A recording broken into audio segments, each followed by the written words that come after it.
ஓம் சாய்ராம். இந்த காலகட்டத்தில் நம்ம சம்பாதிக்கிறது எவ்வளவு கஷ்டமோ அதே போல் அந்த சம்பாதிச்ச பணத்தை நம்ம கையில் தங்க வைக்கிறது ரொம்பவே கஷ்டங்க. ஆனால் உங்கள் வீட்டில் இருக்கக்கூடிய இந்த எளிமையான 3 பொருட்களை எடுத்து உங்களோட பீரோவில் வச்சா போதுங்க. இத்தனை நாட்களாக உங்கள் கையில் தங்காமல் இருந்த பணம் உங்கள் கையில் தங்கும். அது போக பணம் மேலும் மேலும் சேர்ந்துக்கிட்டே இருக்குங்க.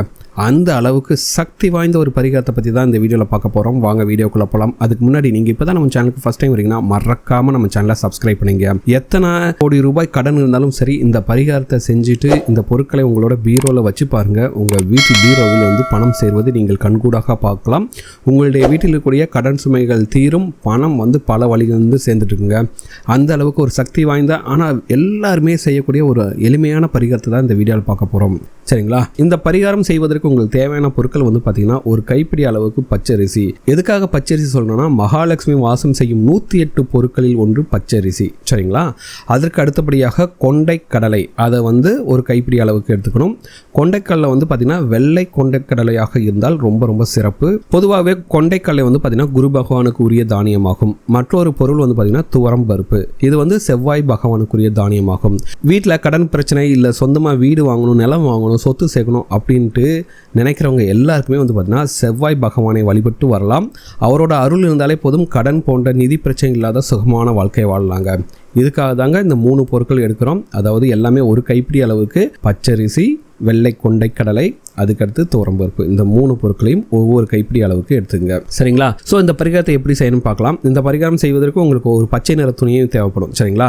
இப்போ என்னன்னா, ஒரு தட்டில் இந்த 3 தானியங்களையும் பூஜை அறையில் வச்சுட்டு நெய் தீபம் ஏற்றி வழிபட வேண்டும். உங்களுடைய குலதெய்வத்தையும் உங்களுடைய இஷ்ட தெய்வத்தையும் உங்கள் பூஜை அறையில் எல்லா தெய்வங்களையும் மனப்பூர்வமாக வேண்டிக் கொண்டு உங்கள் வீட்டில் இருக்கக்கூடிய கடன் சுமைகள்லாம் தீரணும்.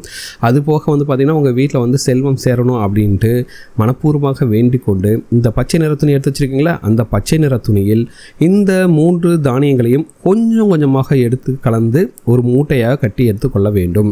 சரிங்களா?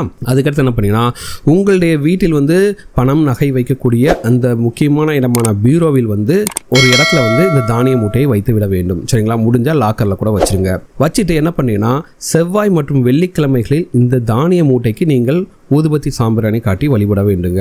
சரிங்களா? சுத்தபத்தமாக இல்லாத நாட்களில் இந்த மூட்டையை தொடுவதை தவிர்த்து விட வேண்டும். சரிங்களா?